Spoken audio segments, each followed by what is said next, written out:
పాత నిబంధన ఎలా చదవాలి, ఎలా అర్థం చేసుకోవాలి? మొదటి 5 కాండాలలో సృష్టి క్రమము, దేవుడు అబ్రహాం సంతానాన్ని ఎన్నుకొని ఐగుప్తుకి ఎలా పంపించాడు, బయటికి ఎలా తీసుకొచ్చాడు, తీసుకొచ్చిన తర్వాత ఏం జరిగింది, మోషే ద్వారా జరిగిన కార్యం. దాని తర్వాత మోషే చనిపోయిన తర్వాత యెహోషువ ఏం చేశాడు, యెహోషువ చనిపోయిన తర్వాత న్యాయాధిపతుల గ్రంథంలో ఎలాగ న్యాయాధిపతులు ఏలుతూ వచ్చారు అనే విషయం. చివరి న్యాయాధిపతి అయిన సమూయేలు గురించి మొదటి సమూయేలు, రెండో సమూయేలులో రాస్తూ, సమూయేలు అనే ఆయన చివరి న్యాయాధిపతి. సో న్యాయాధిపతులు వద్దు, మాకు రాజులు కావాలి అని ప్రజలు కోరుకోవడంతో వచ్చిన రాజుల గురించిన విషయాలే రాజుల గ్రంథంలో రాయబడ్డాయి.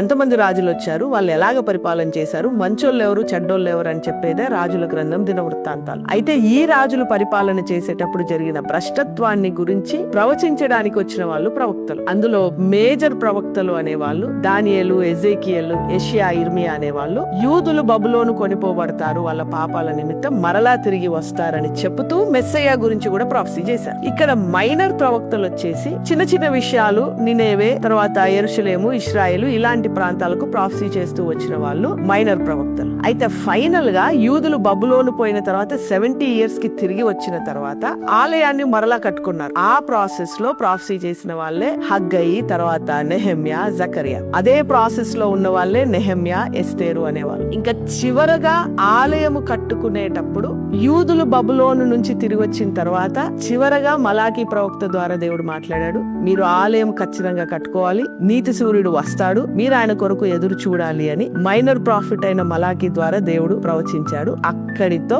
పాత నిబంధన అయిపోయింది. అంటే సృష్టి మొదలై ఒక జనాంగం ఏర్పరచుకొని యెరూషలేముకు వచ్చి అక్కడ న్యాయాధిపతుల చేత, రాజుల చేత పరిపాలింపబడి మరలా బబులోను పోయి బబులోను నుంచి రిటర్న్ వచ్చి మళ్ళీ వాళ్ళు ఎలాగ కట్టుకున్నారు. ఈ ప్రాసెస్ లో ఉన్న ప్రవక్తలు ఎవరు? ఇదే ఓల్డ్ టెస్ట్మెంట్ అంతా. ఒక 3-4 సార్లు వినండి, ఈ ప్రకారం చదవండి, ఖచ్చితంగా అర్థమైంది, ఖచ్చితంగా గుర్తుంటది. Hope you got it. God bless you.